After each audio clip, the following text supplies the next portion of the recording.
ನನ್ನ ವೀಕ್ನೆಸ್. ಉಪ್ಪಿನಕಾಯಿ ನೆಕ್ಕೊಂಡು 3 ಪ್ಯಾಕೆಟ್ ಹೊಡೆದು ಹೋಗಿ ಹೆಂಡ್ರ ಜೊತೆಯಲ್ಲಿ ಜಗಳ ಮಾಡಿ ಉಣ್ದಿರೋ ಮಲ್ಕೋತಾನಲ್ಲ, ಅವನು ಬೇಗ ಸತ್ತೋಗ್ತಾನೆ.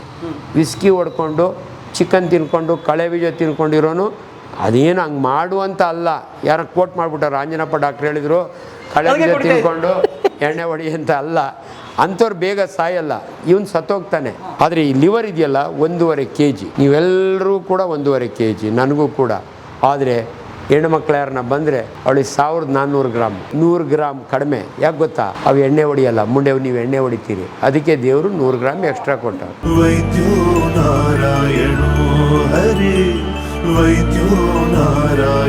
ಸರ್ ಇವೆಲ್ಲ ಎಷ್ಟು ಇಂಪಾರ್ಟೆಂಟು ಅಂದರೆ, ಒಂದು ಪೇಷಂಟ್ ಬರ್ತಾನೆ ನಮ್ಮ ಹಳ್ಳಿಯವರು, ಡ್ಯಾಡಿ ಏನು ಡ್ಯಾಡಿ ಎಲ್ರಿಗೂ ಕನ್ಸೆಷನ್ ಕೊಡ್ತೀಯಾ? ನನ್ನ ಫ್ರೆಂಡ್ಸ್ ಎಲ್ಲ ಬೈತಾರೆ ನಿಮ್ಮಪ್ಪ ಭಾರಿ ಚೀಪಾಗಿ. ನಾನು ಒಂದೇ ಮಾತು ಹೇಳಿದೆ, ಮಗನೇ ನಿಮ್ಮಪ್ಪ ನಾನು ಪ್ರೊಫೆಸರು, ನನ್ನಪ್ಪ ರೈತ ಹನುಮಂತರಾಯಪ್ಪ. 50 ರೂಪಾಯಿ ದುಡಿಬೇಕಾದ್ರೆ ಎಷ್ಟು ಕಷ್ಟಪಡೋದು. ಅವ್ರಿಗೆ ಯಾರಿಗಾರ 300 ರೂಪಾಯಿ ಕಡಿಮೆ ಮಾಡಿದರೆ ಊರವ್ರಿಗೂ ಆಟೋ ಒಳಗೆ ಹೋಯ್ತಾನೆ, ಖುಷಿ ಪಡ್ತಾನೆ. ನನಗೆ ಅವನು ಅಷ್ಟು ದುಡ್ಡು ತೊಗೊಂಡು 4 ಬಂಗ್ಲೆ ಕಟ್ಟೋ ಆಸೆ ಅಂತೂ ಇಲ್ಲ. God has kept me well. ಖುಷಿ ಸಂತೋಷಕ್ಕೆ ರೊಕ್ಕ ಅಲ್ಲ, ಯುವರ್ ಜಾಬ್. ಇದು ಭಾಳ ಇಂಪಾರ್ಟೆಂಟ್. ಸರ್ ಇದು ಅದು ಮೊಟ್ಟೆ, ಈಗ ನಾಟಿ ಮೊಟ್ಟೆ ತಗೋಬೇಕು, ಅಂಗಡಿಲಿ ಬಾರ ಮೊಟ್ಟೆ ಮಾಡ್ತಾರೆ. ಇನ್ನೊಂದು ವಿಜ್ಞಾನ ಹೇಳ್ಬಿಟ್ಟು ಮುಗಿಸ್ತೀನಿ, ಪೇಷಂಟ್ ಕಾಯ್ತಾ ಇದ್ದಾರೆ. ಇನ್ನೊಂದಿನ ಇಲ್ದ್ರೆ ಆಮೇಲೆ ರೆಕಾರ್ಡ್ ಮಾಡೋಣ. ಈಗ ನಾಟಿ ಮೊಟ್ಟೆ ಒಳ್ಳೆಯದು, ಫಾರಮ್ ಮೊಟ್ಟೆ ಒಳ್ಳೆಯದು. ಫಾರಮ್ ಮೊಟ್ಟೆ 55 ಗ್ರಾಮ್ ಇರುತ್ತೆ, ನಾಟಿ ಮೊಟ್ಟೆ 50 ಗ್ರಾಮ್ ಇರುತ್ತೆ. ನಾಟಿ ಮೊಟ್ಟೆ ಬಣ್ಣ ತುಂಬ ಬೆಳ್ಳಗಿರಲ್ಲ. ಇದು ಈ ಫಾರಮ್ಮು ನಾಟಿಗೆ ತುಂಬ ಜನಕ್ಕೆ ಕನ್ಫ್ಯೂಷನ್ ಏನು ಗೊತ್ತಾ? ನೋಡಿ 1966ರಲ್ಲಿ ತಿನ್ನೋಕೆ ಊಟ ಇಲ್ಲ, ಬರಗಾಲ. ಅವಾಗ ಸ್ವಾಮಿನಾಥನ್ ಬಂದ, ಒಬ್ಬ ವಿಜ್ಞಾನಿ, ಗ್ರೇಟ್ ಮ್ಯಾನ್. ಗ್ರೀನ್ ರೆವಲ್ಯೂಷನ್ ಆಯ್ತಲ್ಲ, ಬೇಕಾದಷ್ಟು ಬೆಳೆದ್ರಲ್ಲ ನಾಟಿ ಇವು, ತುಂಬ ಊಟ. ಜನಗಳಿಗೊಂದು ಕನ್ಫ್ಯೂಷನ್, ನಾಟಿ ತಿಂದರೆ ಒಳ್ಳೆಯದು. ಇಲ್ಲ, ನಾನು ಹೇಳ್ತೀನಿ, ನಾಟಿ ರುಚಿ ಬೇರೆ. ನಾಟಿ ಮೊಟ್ಟೆ ಒಳಗಿರೋ ನ್ಯೂಟ್ರಿಷನ್ನು ಫಾರಮ್ನೊಳಗಿರೋ ಇವಾಗ ಫ್ಯಾಟ್ ತೊಗೋತೀನಿ, ಅದು ನನ್ನ ಪೇಪರ್ ಇದೆ ಹೇಳಿರ್ತಿದ್ದೆ, ಒಳಗಡೆ ಇದೆ. ಈ ನ್ಯೂಟ್ರಿಷನ್ ಇದೆ, ಪ್ರೋಟೀನ್, ಕಾರ್ಬೋಹೈಡ್ರೇಟು, ಫ್ಯಾಟು, ಮಲ್ಟಿವಿಟಮಿನ್ಸು, ಇದ್ರಾಗ ಏನಿದೆಯೋ ಅದ್ರಾಗ ಸೇಮ್. ಮತ್ತು ಹೆಂಗೆ ಡಾಕ್ಟ್ರೆ ಇದು ಫಾರಮ್ ಮಾತೆ ಅಂತ ಅದ್ರ ಬಗ್ಗೆ ತಪ್ಪು ತಿಳುವಳಿಕೆ ಬೇಡ. ನಾಟಿ ಖುಷಿಯಿಂದ ತಿಂತೀಯ, ತಿನ್ಕೋ. ನಾಟಿಗೂ ಇದಕ್ಕೂ nutrition wise there is no difference. So ನಾಟಿ ಮೊಟ್ಟೆ ನಿನ್ನ ಖುಷಿ ಅಷ್ಟೇ. ನಾಟಿ ಕೋಳಿ ಮುದ್ದೆ ಎಲ್ಲ ಕಡೆ ಫೇಮಸ್ಸು, ನಾಟಿ ಕೋಳಿ ಸಾರು. ಅದು ಯಾಕೆ ಗೊತ್ತಾ? ಅದು ರುಚಿ ಬೇರೆ ಇರುತ್ತೆ. ಬಟ್ ಆ ಮಾಂಸದೊಳಗಿರೋ ಪ್ರೋಟೀನ್ಸು, ಕಾರ್ಬೋಹೈಡ್ರೇಟ್ ಸೇಮ್. ನೀವು ನಾಟಿ ಕೋಳಿ ಅಂತೀನಿ, ಫಾರ್ ಬ್ರಾಯ್ಲರ್ ಕೋಳಿ ಅಂತಾರೆ. ಎಲ್ಲರಿಗೂ ನಾಟಿ ರುಚಿ ಬೇರೆ ಹೊರತು ನಿಮ್ಮ ದೇಹಕ್ಕೆ ಆಗುವ ಬದಲಾವಣೆಗಳು ನಾಟಿಗೂ ಇದಕ್ಕೂ ವ್ಯತ್ಯಾಸನೇ ಇಲ್ಲ. ಇದು ವಿಜ್ಞಾನ. ಹಾಗಾದ್ರೆ ಅಂಗಡಿ ಸಿಗೋ ಫಾರಂ ಮೊಟ್ಟೆ ಯಾವ ಇವಾಗ ಎಷ್ಟು ಜನ ಮೋಸ ಮಾಡ್ತಾರೆ ಗೊತ್ತಾ? ಆ ಮೊಟ್ಟೆ ಬಣ್ಣ ಚೇಂಜ್ ಮಾಡಿಬಿಟ್ಟು ಫಾರ್ಮ್ ಮೊಟ್ಟೆನೇ ನಾಟಿ ಅಂತ 2 ರೂಪಾಯಿ ಎಕ್ಸ್ಟ್ರಾ ಮಾಡ್ಕೋತಾರೆ. ಜನಗಳಿಗೆ ತಿಳುವಳಿಕೆ ಇಲ್ಲ, ಅದನ್ನು ನಾಟಿ ಅಂತ ಬಂದು ತಿಂತಾರೆ, ಅವ್ರಿಗೆ 2 ರೂಪಾಯಿ ಜಾಸ್ತಿ ಸಿಕ್ತು ಅಷ್ಟೇ. ಸೊ ಇವನಿಗೇನು ತೊಂದರೆ ಏನಿಲ್ಲ, 2 ರೂಪಾಯಿ ಹೋಯ್ತು ಅಷ್ಟೇ. ಇಷ್ಟು ತಿಳ್ಕೊಂಬಿಡ್ಲಿ ಜನಗಳು. ನಾಟಿದಾಗಲಿ ಫಾರ್ಮ್ ಆಗಲಿ, ನಾವು ಚಿಕ್ಕ ಹುಡುಗರ ಚೇಪೆಹಣ್ಣು ಇಷ್ಟಪ್ಪ ಇರೋದು, ಇದು ಇಷ್ಟಪ್ಪ ಚೇಪೆಹಣ್ಣು, ಅರ್ಥ ಆಯ್ತಲ್ಲ? ಇದು ಫಾರ್ಮ್ ಚೇಪೆಹಣ್ಣು. ಇದ್ರ ರುಚಿ ಬೇರೆ, ಇದ್ರ ರುಚಿ ಬೇರೆ ಅಷ್ಟೇ ಹೊರತು ನ್ಯೂಟ್ರಿಷನ್ ಸೇಮ್. ಸೊ ಮೊಟ್ಟೆ ಬಗ್ಗೆ ಇನ್ನೂ ಹೆಚ್ಚು ಬೇಡ, ದಯವಿಟ್ಟು ಮೊಟ್ಟೆ ತಿನ್ನಿ. ಇದಕ್ಕಿಂತ ಮೊದಲು ನಾನು 25 ವರ್ಷದಿಂದ ಭಾಳ ಫೇಮಸ್ ಸ್ಟೇಟ್ಮೆಂಟ್ ಏನು ಗೊತ್ತಾ? ಯಶವಂತಪುರ ಮಾರ್ಕೆಟ್ಗೆ ಹೋಗ್ತೀನಿ, ಹೆಂಗೆ ಸರ್ಜನ್ ಇದ್ದೀನಿ, ನಾನು ಹೋಗಲ್ಲ ಮಾರ್ಕೆಟ್. ನನ್ನ wife is A very lovely lady, ಎಲ್ಲ ಅವರೇ ಮಾಡೋದು. ನನ್ನ ಪ್ರಾಕ್ಟೀಸ್ ಬಿಟ್ಟರೆ ಬೇರೆ ಏನು ಮಾಡಲ್ಲ. ನನ್ನ ಬಟ್ಟೆ ಕೂಡ ತರೋದು ನನ್ನ ವೈಫೇ. ನಾನು ಏನಕ್ಕೂ ಹೋಗಲ್ಲ ಎಕ್ಸೆಪ್ಟ್ ನನ್ನ ಪೇಷಂಟ್ಸು. ಏನಕ್ಕೋ ಹೋದೆ ಆ ಕಡೆ ಸ್ಟೇಷನ್ ಕಡೆ. ನಮ್ಮೂರು ಕೆಂಪಣ್ಣ ನೋಡ್ತೀನಿ, ಅಲ್ಲಿ ಹಣ್ಣು ಅಂಗಡಿ ಹತ್ರ ನಿಂತವನೆ, ಅವ್ನು 2 ಚೇಪೆ ತೋಟ ಇದ್ದಾವೆ. ನಾವು ಚಿಕ್ಕ ಹುಡುಗರ ಕದ್ಕೊಂಡು ತಿಂತಿದ್ದೆ ಇವನು ಚೇಪೆ ತೋಟದಲ್ಲೇ. ಯಾಕೆ ನಮ್ಮದೆಲ್ಲ ಸಣ್ಣ ರೈತರಲ್ಲ, ಕದ್ಕೊಂಡಿದ್ರೆ ಕೋತಿ ಕಿತ್ಕೊಂಡ್ಬಂದ್ರೆ ಅಟ್ಟಿಸ್ಕೊಂಡೋಗಿ ಅದನ್ನು ಕಿತ್ಕೊಂಡು ತಿನ್ನೇವಿ. ನಾನು ನೋಡ್ತೀನಿ ಕೆಂಪಣ್ಣ ಈಗ ಸ್ವಲ್ಪ ರಿಚ್ ಆಗ್ಬಿಟ್ಟಿದ್ದಾನೆ. ಇಲ್ಲೇನು ಮಾಡಿದೆ? ಏನು ಕೆಂಪಣ್ಣ ಇಲ್ಲಿ? ಡಾಕ್ಟ್ರೇ ಆಪಲ್ ಕೊಂಡ್ಕೊಡ್ತಿದ್ದೀನಿ ಗೊತ್ತಾ ಅಂದ. ಅಲ್ಲ ಇವನ ಏನು ಕೆಂಪಣ್ಣ ನೀನು ಅನ್ನೋಷ್ಟೊತ್ತಿಗೆ ಹೇಳ್ದ. ನೀವು ಹಂಗೆ ಕೇಳ್ತೀರಂತ ನಂಗೆ ಗೊತ್ತು, ನಾನು ಎಲ್ಲೇ ಓದಿದ್ದೀನಿ ಗೊತ್ತಾ ಅಂದ.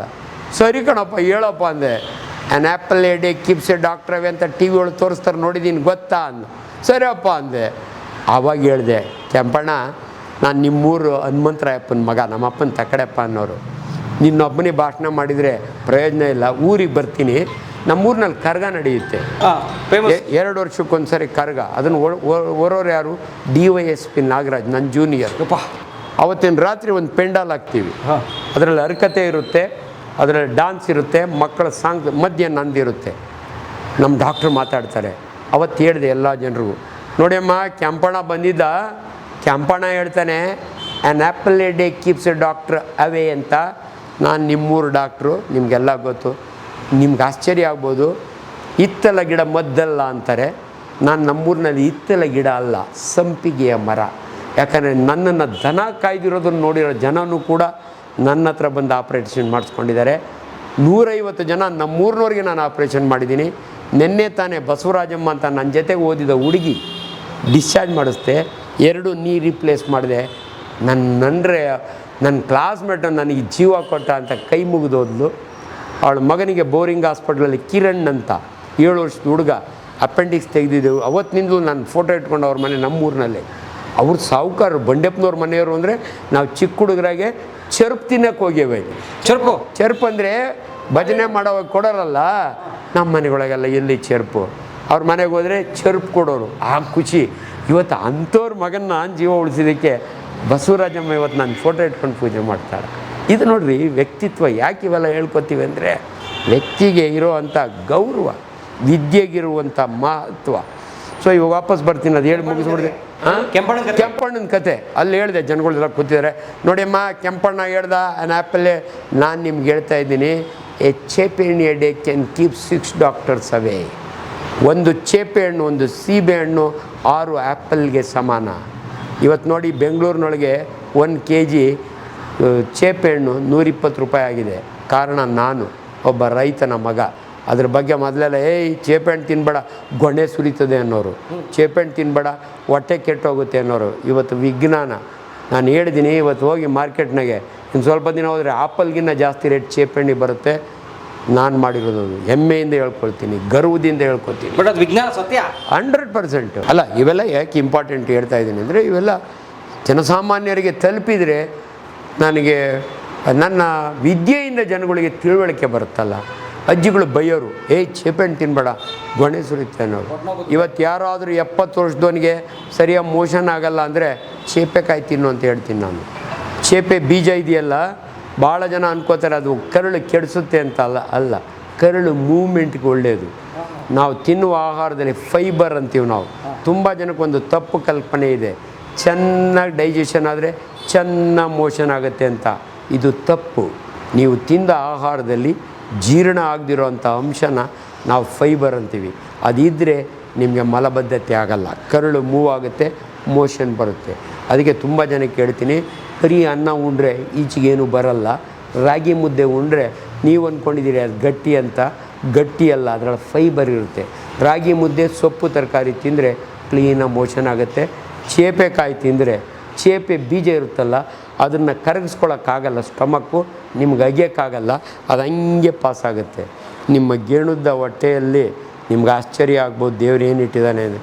ನಿಮ್ಮ ಜಠರ 10 ಇಂಚು, ನಿಮ್ಮ ಸಣ್ಣ ಕರುಳು ಅಮ್ಮನ ಸೀರೆ ಎಷ್ಟುದ್ದ ಇರುತ್ತೆ, 6 ಮೀಟ್ರು ಹಂಗೆ ಮಲಗಿರುತ್ತೆ. ದೊಡ್ಡ ಕರು 6 ಮೀಟ್ರು, ದೊಡ್ಡ ಕರುಳು 1.5 ಮೀಟ್ರು.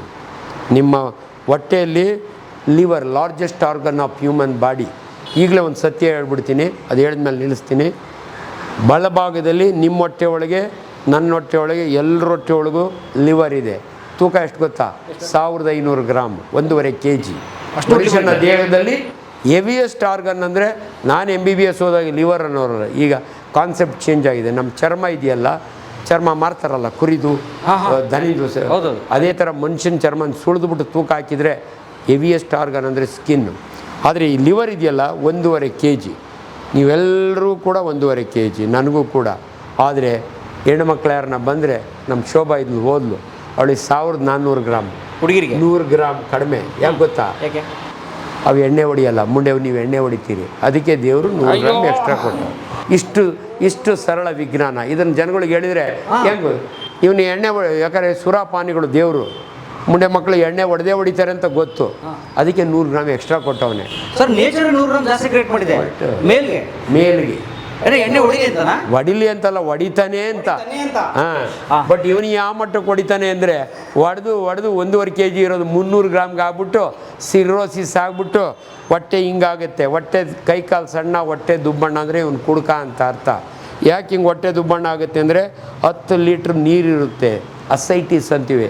ನಿಮ್ಗೆ ಆಶ್ಚರ್ಯ ಆಗ್ಬೋದು. ನಾನು ಮೆಡಿಕಲ್ ಸ್ಟೂಡೆಂಟ್ ತೋರಿಸ್ತೀನಿ, ಪೇಷಂಟ್ ಮಲಗಿಸ್ತೀನಿ, ಒಂದು ನೀಡ್ಲು ತೊಗೋತೀನಿ, ಒಕ್ಕಳ ಪಕ್ಕದ ನೋಡು ಮರಿ, ಠಕ್ ಅಂತ ಹೊಡಿತೀನಿ, ಝೀ ಅಂತ ಬರುತ್ತೆ ನೀರು.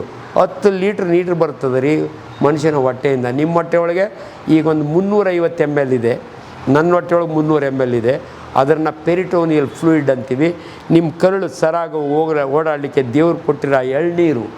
ಆದರೆ ಕುಡುಕನಿಗೆ ಇಷ್ಟು ತುಂಬ್ಕೋತದೆ ಅಸೈಟಿಸ್. ಈ ತೆಗೆದ ಮೇಲೆ ಅವನಿಗೆ ಖುಷಿ ಆಗುತ್ತೆ. 3 ದಿನಕ್ಕೆ ಬರುತ್ತಾನೆ, ಹೆಂಡ್ರು ಕರ್ಕೊಂಬತ್ತಾಳೆ, ನೀವೇನೋ ತೆಗೆದ್ರಿ ತಿರು ತುಂಬ್ಕೊಂಡದೆ. ಹೂನ್ ಕಣಮ್ಮ, ನನ್ನ ಮಗನಿಗೆ ನೀರು ಡೈಜೆಸ್ಟ್ ಮಾಡ್ಕೊಳ್ಳೋಕ್ಕೆ ಕೆಪಾಸಿಟಿ ಇಲ್ಲ. ಇನ್ನು 3 ತಿಂಗಳಿಗೆ ಬಳಕ್ಕಂತ ರಕ್ತವಾಂತಿ ಮಾಡ್ತಾನೆ. ದೇವದಾಸ್ ಪಿಕ್ಚರ್ ನೋಡಿದ್ದೀರಾ? ಶಾರುಖ್ ಖಾನು. ನಮ್ಮ ಕಾಲದಲ್ಲಿ ಯಾರು ಅದು? ದೇವಾನಂದ್, ದಿಲೀಪ್ ಕುಮಾರ್. ನಾನು MBBS ದಿಲೀಪ್ ಕುಮಾರ್ ಪಿಕ್ಚರ್ನೊಳಗೆ ಬಳಕ್ಕಂತ ರಕ್ತವಾಂತಿ ಮಾಡ್ತಾನೆ. ಇದು ಕೊನೆ ಇನ್ಸಿಡೆನ್ಸು. ಹಳೆ ನರ್ಸಿಂಗ್ ಹೋಮ್ನಲ್ಲಿ ಒಂದಿನ ಹೆಂಡ್ತಿ ಕರ್ಕೊಂಬರ್ತಾಳೆ. ಸಾಯಂಕಾಲ 4:15 ಡಾಕ್ಟ್ರೇ, ನಮ್ಮ ಯಜಮಾನ್ರು ಮನೆಯೊಳಗೆ ರಕ್ತವಾಂತಿ ಮಾಡಿದರು, ಸುಸ್ತಾಗ್ಬಿಟ್ಟವ್ರೆ ಅಂತ. ನಂಗೆ ಗೊತ್ತು, ಇವ್ನು ನೋಡಿದ್ರೇ ಗೊತ್ತು, ಈಸ್ ಎ ಕ್ರಾನಿಕ್ ಆಲ್ಕೋಹಾಲಿಕ್ ಅಂತ. ಕ್ರಾನಿಕ್ ಆಲ್ಕೋಹಾಲಿಕ್ಕು ರೆಗ್ಯುಲರ್ ಡ್ರಿಂಕರ್ಸ್ಗೆ ಒಂದು ಡಿಫ್ರೆನ್ಸು. ಉಪ್ಪಿನಕಾಯಿ ನೆಕ್ಕೊಂಡು 3 ಪ್ಯಾಕೆಟ್ ಹೊಡೆದು ಹೋಗಿ ಹೆಂಡ್ರ ಜೊತೆಯಲ್ಲಿ ಜಗಳ ಮಾಡಿ ಉಣ್ದಿರೋ ಮಲ್ಕೋತಾನಲ್ಲ, ಅವನು ಬೇಗ ಸತ್ತೋಗ್ತಾನೆ. ವಿಸ್ಕಿ ಹೊಡ್ಕೊಂಡು, ಚಿಕನ್ ತಿನ್ಕೊಂಡು, ಕಳೆ ಬೀಜ ತಿನ್ಕೊಂಡಿರೋನು ಅದೇನು ಹಂಗೆ ಮಾಡುವಂತ ಅಲ್ಲ. ಯಾರೋ ಕೋಟ್ ಮಾಡಿಬಿಟ್ಟಾರೆ, ಆಂಜನಪ್ಪ ಡಾಕ್ಟ್ರ್ ಹೇಳಿದರು ಕಳೆ ಬೀಜ ತಿನ್ಕೊಂಡು ಎಣ್ಣೆ ಹೊಡಿ ಅಂತ ಅಲ್ಲ. ಅಂಥವ್ರು ಬೇಗ ಸಾಯಲ್ಲ, ಇವನು ಸತ್ತೋಗ್ತಾನೆ. ಅವ್ನು ಬಂದ, ನನ್ನ ಕಣ್ಮುಂದೆನೇ ನೋಡ್ತೀನಿ, ಕುಂಡ್ರಿಸ್ದೆ, ಡ್ರಿಪ್ ತೊಗೊಂಬರಮ್ಮ, ಡ್ರಿಪ್ ಹಾಕೋಣ. ಆಲ್ರೆಡಿ ಶಾಕ್ ಹೋಗ್ತಾ ಇದ್ದಾನೆ. ಇನ್ನೊಂದು ಸಾರಿ ಬಳಕ್ಕಂದ, ಕಿಡ್ನಿ ಟ್ರೇ ಇರುತ್ತೆ ನಮ್ಮ ಹತ್ರ, ಹಿಡ್ಕೊಳಮ್ಮ ಅಂದ. ಹಿಡ್ಕೊಂಡೆ 500 ml ಬ್ಲಡ್ಡು. ಇನ್ನು ಮಲ್ಕೊಂಡ, ತೀರಿಯೋದ ಅಂದ, ಸತ್ತೋದ. ಅಂದರೆ ಕುಡುಕರು ಸಾಯೋದು ಹೆಮೆಟಮಿಸಿಸ್ ಅಂದರೆ ರಕ್ತವಾಂತಿ ಮಾಡಿ ಸಾಯೋದಕ್ಕೆ ಕಾರಣ ಅವರ ಲಿವರ್ ಶ್ರಿಂಕ್ ಆಗುತ್ತೆ. ಈ ಕಡೆ ಸ್ಪ್ಲೀನ್ ಇದೆ 250 ಗ್ರಾಮು, ಅದು ಇಲ್ಲಿವರೆಗೂ ಬಂದಿರುತ್ತೆ. ಕುಡುಕರ ಬಗ್ಗೆನೇ ಇನ್ನೊಂದು ದಿನ ಹೇಳ್ತೀನಿ. ಪೇಷಂಟ್ಸ್ ಇದ್ದಾರೆ, ನಾನು ನೋಡ್ತೀನಿ. ಚಂದ್ರಾಜು ಅಂತ. ಯಾವ ಊರು ಸರ್? RR ನಗರ. ಇದು ಫಸ್ಟ್ ಟೈಮ್ ಬಂದಿರೋದ ಮೊದಲು ಬಂದಿರ? ಇಲ್ಲ, ಮುಂಚೆನೇ ಬಂದಿದ್ದೆ. ಹೇಗೆ ಡಾಕ್ಟ್ರು? ಚೆನ್ನಾಗಿ ನೋಡ್ತಾರೆ ಸರ್. ಓಕೆ, ತುಂಬ ಚೆನ್ನಾಗಿದೆ. ಹೋಗ್ತಾರಾ? ನನಗೆ ಯೂರಿನ್ ಇನ್ಸ್ಪೆಕ್ಷನ್ ಆಗಿತ್ತು. ಓಹೋ. ಸರ್ಜರಿ ಮಾಡಿ ಚೆನ್ನಾಗಿ ಇದು ಮಾಡಿದ್ದಾರೆ. ಒಳ್ಳೆ ಟ್ರೀಟ್ಮೆಂಟ್ ಚೆನ್ನಾಗಿದೆ. ಇಲ್ಲೇ ಬರ್ತೀವಿ? ಹಾಂ, ಇಲ್ಲೇ ಬಂದಿದೆ. ಸರ್ಜರಿ ಎಲ್ಲಿ ಮಾಡೋದು? ಇಲ್ಲೇ ಇದೆ, ಪಕ್ಕದಲ್ಲಿದೆ. ಇಲ್ಲೇ ಇದೆ. ನಿಮ್ಮ ಹೆಸರು ಪರಿಚಯ ಹೇಳಿ. ನಮ್ಮ ಹೆಸರು ಬಂದು ಚಂದ್ರೇಶ್ ಅಂತೇಳಿ. ನಮ್ಮೂರು ಬಂದು ದಾವಣಗೆರೆ. ನಮಗೆ ಆ್ಯಕ್ಚುಲಿ ಫ್ರೆಂಡ್ ಸರ್ಕಲಲ್ಲಿ ಒಂದು ಸಜೆಸ್ಟ್ ಮಾಡಿದ್ರು. ಲಾಸ್ಟ್ ಟೈಮ್ ನನಗೆ ಹುಷಾರಿರಲಿಲ್ಲ. ಸೊ ಹಾಗಾಗಿ ನಾನು ಸಜೆಸ್ಟ್ ಮಾಡಿರೊಬ್ಬರು ಡಾಕ್ಟರ್ ನಂಜನಪ್ಪ ಅಂತ ಹೇಳ್ಬಿಟ್ಟು ಅವ್ರು ಆ್ಯಕ್ಚುಲಿ ಊರು ಬಂದು ನಮ್ಮೂರು ಸೈಡೆ. ಇದು 2ನೇ ಟೈಮ್ ನಾನು ಬರ್ತಾ ಇರೋದು. ಬಟ್ ಈ ಟೈಮಲ್ಲಿ ಬಂದು ಸಜೆಸ್ಟ್ ಮಾಡಿದ್ರು. ಒಳ್ಳೆ ಗುಡ್ ಒಪಿನಿಯನ್ ಇದೆ. ಏನಾಗಿದೆ ನಿಮಗೆ? ನಮಗೆ ಬಂದು ಫಸ್ಟು ಎದೆ ಊರಿ ಬರ್ತಾಯಿತ್ತು, ಆಮೇಲೆ ಊಟ ಸೇರ್ತಾ ಇರಲಿಲ್ಲ. ಅದು ಸಜೆಸ್ಟ್ ಮಾಡಿದ್ರು. ಇವಾಗ ಒಂದು ಸ್ವಲ್ಪ ಬ್ಯಾಕ್ ಪೇನ್ ಬರ್ತಾಯಿದೆ, ಗ್ಯಾಸ್ಟ್ರಿಕ್ ಜಾಸ್ತಿ ಆಗ್ತಾಯಿದೆ. ಸೊ ಅದಕ್ಕೋಸ್ಕರ ಇವಾಗ ಬಂದಿದ್ದೀನಿ ಹಾಸ್ಪಿಟ್ಲಿಗೆ. ಗುಡ್ ಡಾಕ್ಟ್ರ್ ಅಂತ ಹೇಳ್ಕೊಂಡು ಗುಡ್ ಸರ್ಜರೀಸ್ ಮಾಡ್ತಾರೆ. Thank you. ಬಟ್ ಬೇರೆ ಕಡೆಯಿಂದ ಸಜೆಸ್ಟ್ ತುಂಬ ಚೆನ್ನಾಗಿದೆ. ನಾನು ಯೂಟ್ಯೂಬೆಲ್ಲ ಚೆಕ್ ಮಾಡ್ತಾನೆ ಇರ್ತೀನಿ. ಇವ್ರು ಯೂಟ್ಯೂಬ್ ಚೆಕ್ ಮಾಡಿಬಿಟ್ಟೆ ನಾನು ಬರೋದು ಯಾವಾಗ ಬಂದರೆ. ಸ್ವದೇಶೇ ಪೂಜ್ಯತೆ ರಾಜ, ವಿದ್ವಾನ್ ಸರ್ವತ್ರ ಪೂಜ್ಯತೆ. ಇಷ್ಟೊತ್ತು ನಾನು ಮಾತನಾಡಿದ್ದು ಕಲಾ ಮಾಧ್ಯಮದಲ್ಲಿ. ಕಲಾ ಮಾಧ್ಯಮದ ಚಾನಲ್, ಯೂಟ್ಯೂಬ್ ಚಾನಲ್ಗೆ ಸಬ್ಸ್ಕ್ರೈಬ್ ಮಾಡ್ಕೊಳ್ಳಿ. Thank you. ವಿಡಿಯೋ ನೋಡಿದ್ದಕ್ಕೆ ನಿಮಗೆ ತುಂಬ ಧನ್ಯವಾದಗಳು. ಪುಸ್ತಕಗಳನ್ನು ಓದು ಮನಸ್ಸನ್ನು ಅರಳಿಸುತ್ತೆ, ಬುದ್ಧಿಯನ್ನು ಚುರುಕು ಮಾಡುತ್ತೆ, ಕಾಣದ ಹೊಸ ಲೋಕವನ್ನು ಪರಿಚಯಿಸುತ್ತೆ. ಹಾಗಾಗಿ ಓದುವ ಸಂಸ್ಕೃತಿ ಹೆಚ್ಚಾಗ್ಲಿ. ಧನ್ಯವಾದ.